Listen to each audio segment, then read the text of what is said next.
Howdy folks, welcome back to Cray Outdoors. So last month my buddy Dustin invited me on a fishing trip in Erie, Pennsylvania.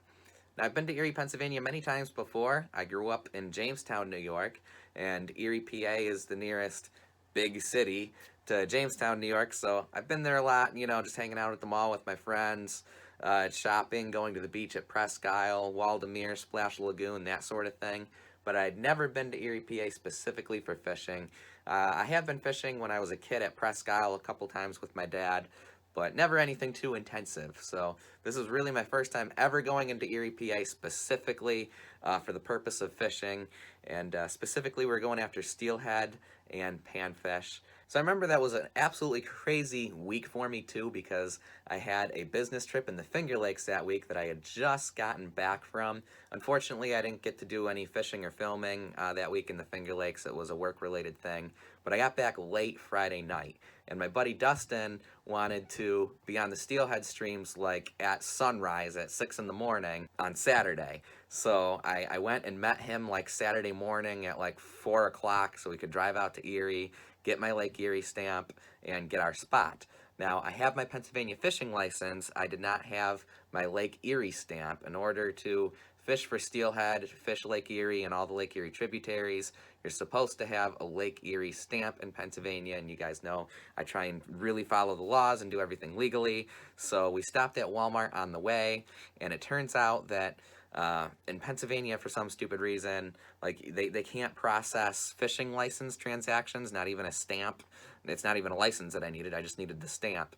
But Walmart said they couldn't process the transaction until like the state Fish and Boat Commission or whatever started their system up at 7 in the morning, and that really sort of screwed us over because, well, we drove up there 2 hours earlier than we needed to. We ended up just wandering around Walmart, looking at fishing stuff and whatnot, killing time until 7 in the morning, and then we ended up getting to the stream a lot later than we wanted to. So I was pretty upset when the video started, and I was on probably about 3 hours sleep. So I just realized re-editing the video, it just starts off as a huge rant against the Pennsylvania Fish and Boat Commission, and I just want you to know the context behind it.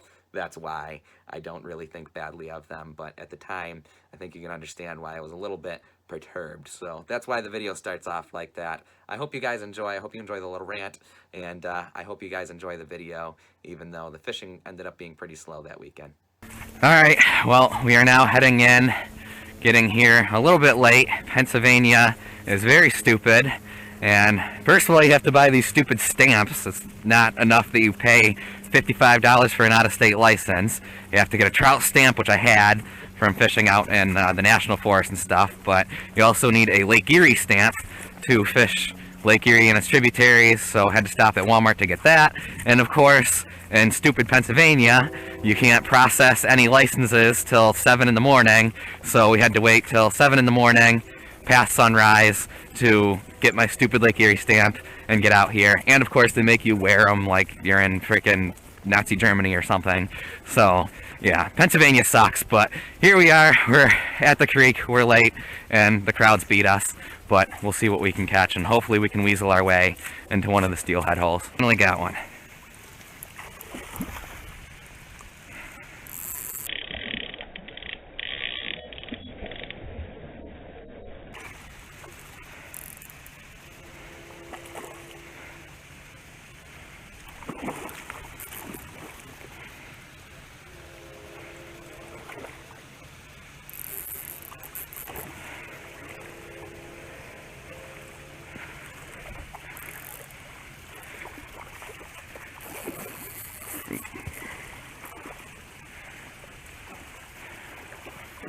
Oh, no, get him. No, that wasn't you. You just came off. Man, my first Pennsylvania steelhead. Yeah, I can't quite call him caught. That was a good one too. That's fine. Yeah, I didn't have a great hook set. Yeah, I didn't break the line. He just popped off. After fishing all morning, we headed out of the first spot empty-handed. The one thing that was fun about this trip was my buddy Dustin. Huge thank you to him. Sort of guided me the whole time. which was totally different from what I'm used to. My housemates that I recently had were not from Western New York. Dustin's not from Western New York, even though he's living in Western New York now. And the trips I took with my friends to the Finger Lakes, I'm used to being, I guess, the guide and, you know, making the plans and showing people these cool places. So it was cool just having things be the other way around. Dustin showed me all around the city and all the different fishing spots. I had no idea where I was going next at this point. Absolutely no idea where we were headed, but it turned out to be really awesome. This is my first time ever at Trout Run. You're not allowed to fish here, which is understandable, I guess. I'm part of the Pennsylvania Fish and Boat Commission's hatchery operations here. You can get a fish making it. Insane the amount of fish that are in here.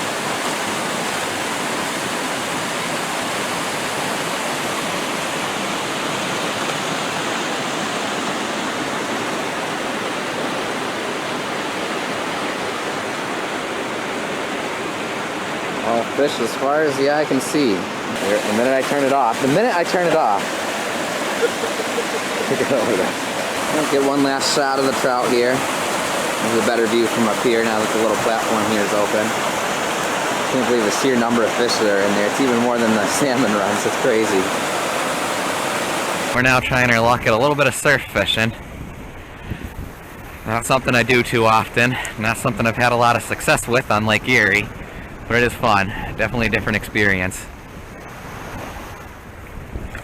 Leaves are about at their peak here on the Lake Erie shoreline, which is interesting. Well, we're heading out of Trout Run. I've experienced it now. That was absolutely crazy. Didn't catch anything at the beach. Almost lost my spoon, but I got it back. I should have vlogged that. I don't know why I didn't turn on the camera. I waited way out there, and it was close, but made it, didn't get wet, and I got my spoon back. Now we're eating some lunch. So here's lunch for you, Dr. Pepper and pork rinds. Pretty healthy stuff. I've never had pork rinds before. This guy swears by them, and I have to agree, they're pretty good. Not bad. Well, we are now at the mouth of Walnut Creek off the break wall here. We decided not to go and combat fish in the crowd up in the creek where it's just, it's up there. There's probably a little bit more fish that are stacked, but there's also a lot more people stacked, and it's just kind of chaos. So decided to come down here to the pier, throw spoons and spinners. It's a little bit more relaxed. Still lots of people fishing, but a couple of people are catching fish, so hopefully we can catch a steelhead finally. We got one on. Yeah, can we borrow that? Awesome, thanks, man. Oh, crap. That's not good.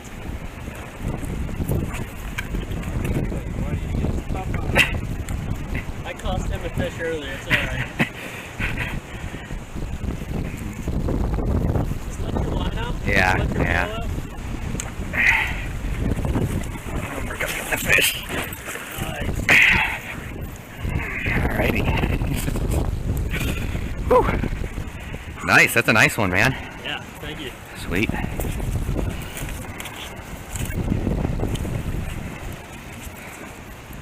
Awesome.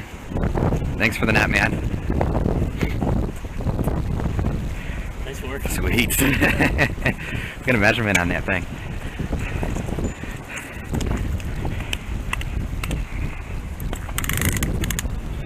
Crush that spinner.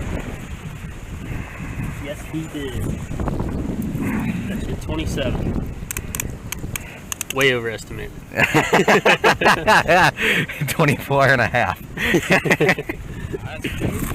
Yeah. Sweet. Nice fish, man. Heck yeah. Thanks for the land. Well, we're calling it quits at this spot for now. We might come back here at dark. One big steelhead, so we're finally on the board. Once again, crushed the blue fox spinner. It's been the ticket for me lately, well, for you, but today, but yeah, we're gonna head over to Presque Isle and see what we can catch there. Pretty here in Presque Isle. Leaves are at their peak along the lake here. So we're trying the docks here, not catching a thing, and we notice there's one dock down there that's absolutely mobbed. So something fishy's going on down there, and we're gonna go see if we can find out what it is. Well, I took the camera off and didn't put it back on yet, but looks like the fishy thing that was going on was perch. So, don't know why perch weren't on the docks that we were at, but at least we're catching something down here. Alrighty, there are indeed crappie in here. Doesn't mean there's big ones, but confirmation that there's crappie. What's the size limit on them in Pennsylvania? I know it's 9 and Y. I also think it's 9 in PA. Gotcha. Cool. Alright. Sweet. Yeah, finally got a fish this trip.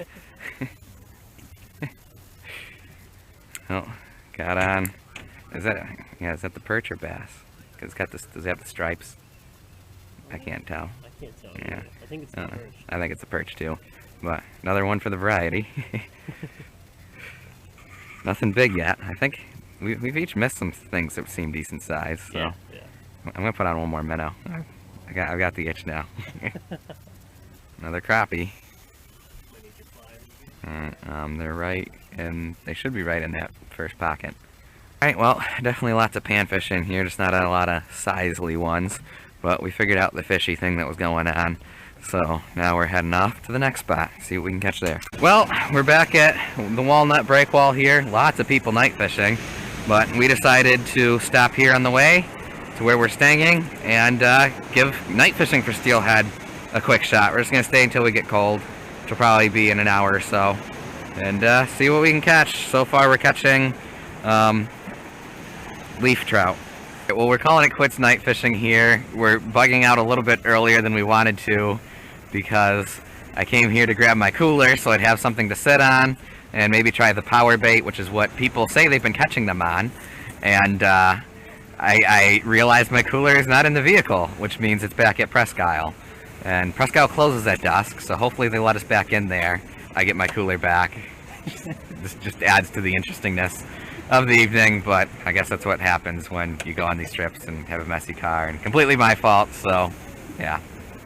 Forgot to vlog again the moment I found my cooler. What I really should have vlogged was the moment that I told him that I left my cooler there, because he told me like twice before we left. Well, as we were leaving, he's like, "Are you sure you have everything?"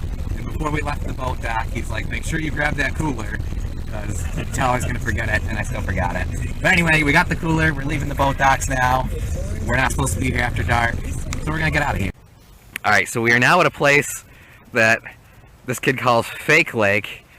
He says that the cops are probably going to come check us out, and even though it's legal to fish here, they're probably going to harass us. So we're just sort of waiting for that. This legitimately feels like a Guggen Squad video right now. I got a fish. I got a freaking fish at Fake Lake. Oh my gosh, yes, it's a big crappie, dude.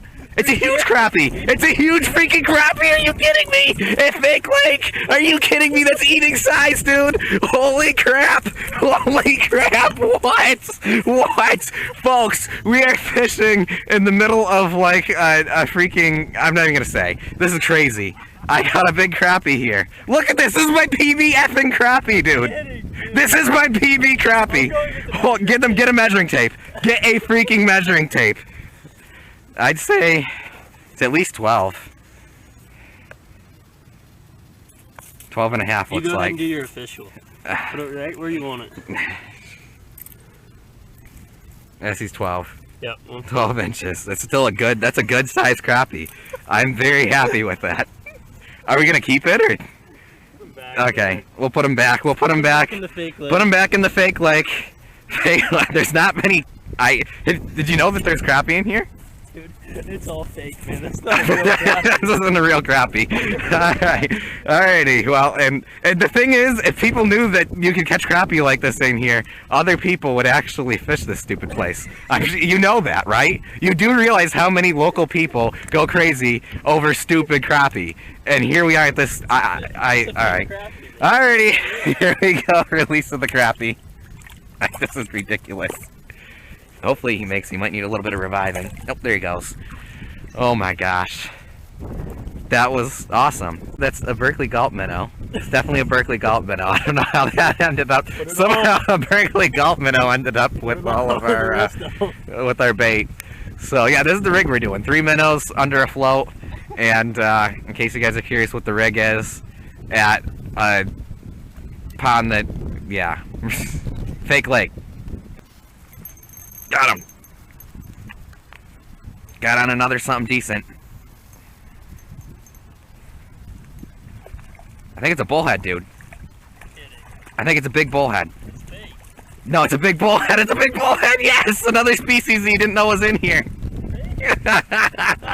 It's a big bullhead on the bobber.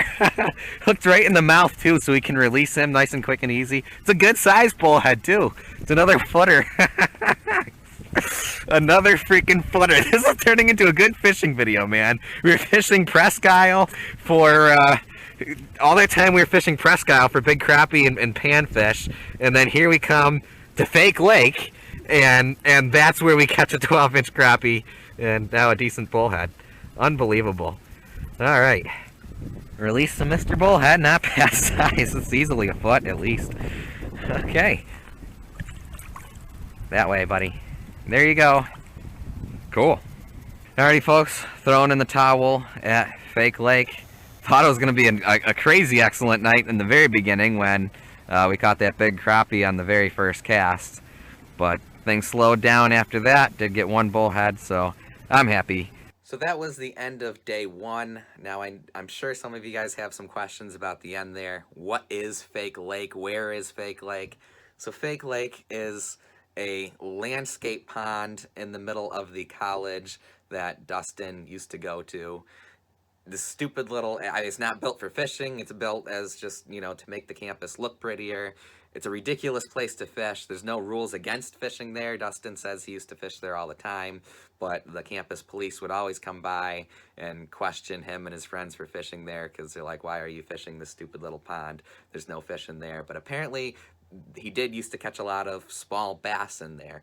So I don't know. He wanted to show me the place because he had a lot of crazy stories about fishing there, and wanted to see if we could catch some of the little bass that are in there on minnows. And I ended up catching that crappie, and that's why I was extremely excited, because he had no idea that there was crappie in there. And it's ridiculous that crappie are in there. Some college student, I'm sure, dumped them in there at some point. And that's probably how the bullhead got in there too. Who knows? But in any event, that's why I was all crazy about that crappie. Also because I hadn't caught a decent fish after like 14 hours of fishing. So I was just excited to catch something decent. And to catch something decent there was just extremely ironic. And certainly not what I expected. Anyway, that's the end of day one. And now to begin day two. Alright, day two. Once again, heading in to the Steelhead tributary. Once again, we're a lot later than we want to be. Can't blame the Pennsylvania Fish and Boat Commission today. Today it's our fault that we're late, but we're going to head in and give it a shot. Technically, we're actually here earlier than we were yesterday, but the clocks got set back yesterday. So, based on the light, we're later, even though based on time, we're here much earlier. But we failed to beat the crowds, is the big thing. So, dodging a few rainstorms today. Yeah. And the fish are already wet. Yep, we're sort of actually hoping for a little bit of rain. We're hoping maybe it'll bring some people off the stream, and we got all our rain gear on, but we'll see. So even though we were late getting there, we still managed to get a prime spot on the stream. The stream was still very crowded, and it even started pouring rain at one point. Again, it's actually getting more crowded instead of less crowded up here, if you can believe that. Getting hard to see my bobber. After fishing all morning, we ended up leaving Dustin's honey hole empty-handed for the second day in a row.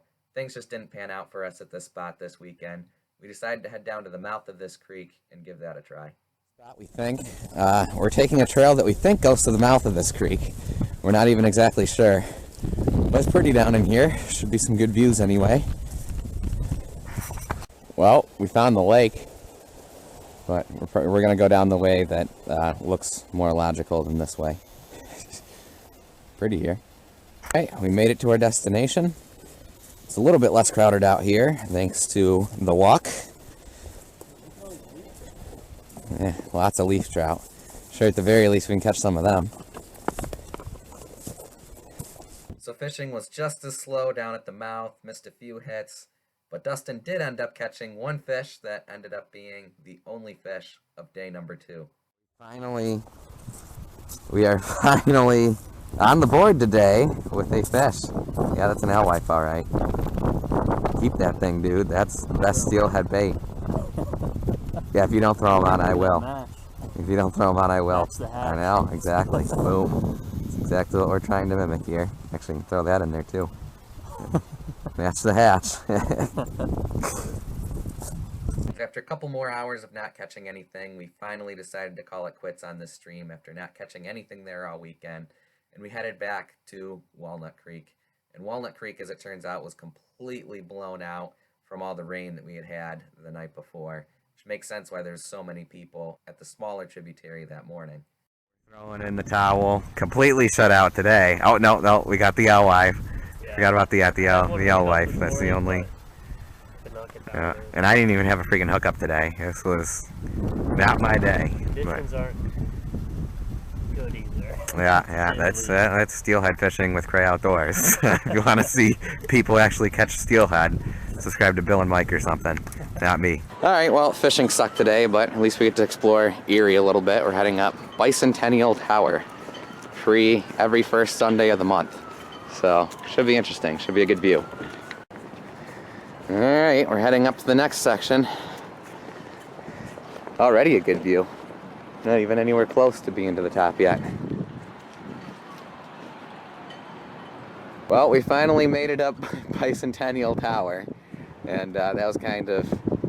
That was an experience to finally make it up here. We're pushing it right before it closes. So, yeah, it was a big rush, but we made it. We got to the top, then realized we need to get a ticket, then had to run back down, get a ticket, and run back up, and it was crazy. But here we are, beautiful Presque Isle Bay, absolutely gorgeous.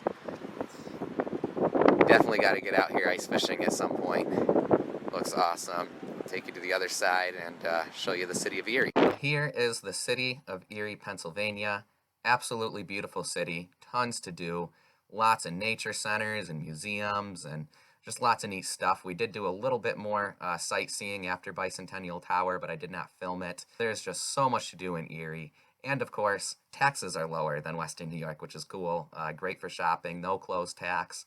So it's a great place to visit, great place to fish. Even though fishing was fairly slow for us this weekend, the fishing opportunities around Erie, Pennsylvania are endless. Lots of fish move into Presque Isle Bay from Lake Erie. It provides great habitat for panfish and bass and just a multitude of different species. And of course, you got the steelhead streams. Pennsylvania only has like 10 steelhead streams or something like that, where New York has closer to 10,000. I'm just throwing out rough estimates. I don't know if that's actually, those are real numbers or not, but I'm just putting things into perspective, you know.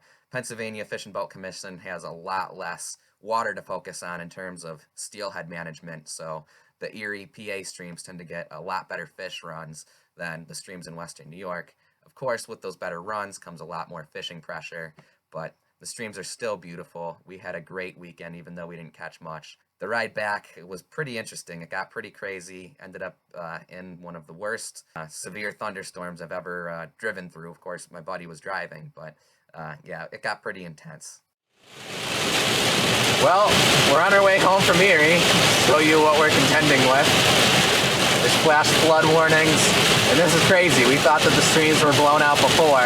They're really going to be blown out now, but man, lightning's crashing. It's nuts. Absolutely nuts. Well, we finally made it out of the city of Erie and are now on the expressway home, and the rain is not letting up at all. So hopefully it's not like this the whole way, but this is quite the storm we've got this weekend. Glad we're out of there. So that is the end of the Erie, PA fishing vlog. I hope you guys enjoyed it. I know we didn't catch too many fish. Trust me, I'm more disappointed than you are. It was a pretty slow trip, but that doesn't mean that you can't catch fish in Erie, Pennsylvania. Dustin, the weekend before we went, apparently had caught over 20 steelhead. We just happened to hit it on an off weekend. And, you know, even Presque Isle's excellent for panfish and bass, too, if you can hit it right. We just hit it on a slow weekend, but I still had fun. It was cool, just, I guess, experiencing a slightly different culture. I don't know, it was different from what I expected. I guess I didn't expect it to be that different from fishing the Lake Erie tributaries in, like, Chautauqua County, where I'm from. And it ended up being totally different. Like, there was way more people than I was expecting. So, like, if 1/10 of the amount of people that were on that first place that we were fishing, if 1/10 of the amount of people that were there were on like Chautauqua Creek, where I'm from, I'd be like, oh heck no, and I'd move on to Canada Way or Silver Creek or one of the small secret tributaries of the Cattaraugus. There's no way I would normally fish a place with that many people. I have fished the Lake Ontario salmon runs before, so it wasn't my first time, combat fishing like that, but I guess I just didn't expect to be combat fishing like that on a Lake Erie tributary. However, I will say it was not a crap show. Unlike fishing the Lake Ontario tributaries can be crazy. I actually did fish the Lake Ontario tributaries this year. I ended up not making a video because I didn't catch anything. I thought about just making a video of the people yelling at each other and people yelling at me. It was just a total crap show up there. But here on the Erie, in Erie, Pennsylvania, it was total. Everybody there was super, super chill. Everybody was super cool. Nobody was judging anybody. Nobody was yelling at anybody. Nobody was poaching fish. We were fishing right next to people. It was shoulder to shoulder fishing. But the one time, lines did tangle, everybody was totally cool about it. There was an understanding that accidents like that would happen. Totally different from the Lake Ontario tributaries, I guess is what I'm trying to get at, even though it was similar in terms of the number of people that were fishing. So that was cool to see. It was cool to be out there and meet a bunch of different cool people. People were even super willing, like when somebody caught a fish, they were, people would ask them, we would ask them, oh, what'd you catch it on? And people were actually willing to show you, what they caught the fish on. That doesn't even happen on in Chautauqua County, where I'm from. People are not that nice. People are usually pretty secretive about what they're doing and how they're catching fish and what they're catching, but there in Erie, Pennsylvania, it seemed like everybody was willing to help anybody catch a fish, and that was totally cool. I mean, I've gotten hate mail before for, showing people how to catch fish on the local streams around here, and out there the culture was totally different. It's like everybody was out there to help everybody catch fish. It was really cool. Really, really cool. So yeah, I definitely enjoyed the experience. The streams around here get so much less fishing pressure. I can't guarantee I'll be back to Erie specifically for steelhead fishing, but combining it with panfish at Presque Isle and, just combining it with all the other fun stuff there is to do in Erie between Presque Isle and all the fun city stuff there is to do there. Certainly, I'm sure I'll be steelhead fishing in Erie, Pennsylvania again at some point. It was a great experience. I enjoyed it. I hope you guys enjoyed. And thank you for watching. We'll catch you in the next fishing adventure.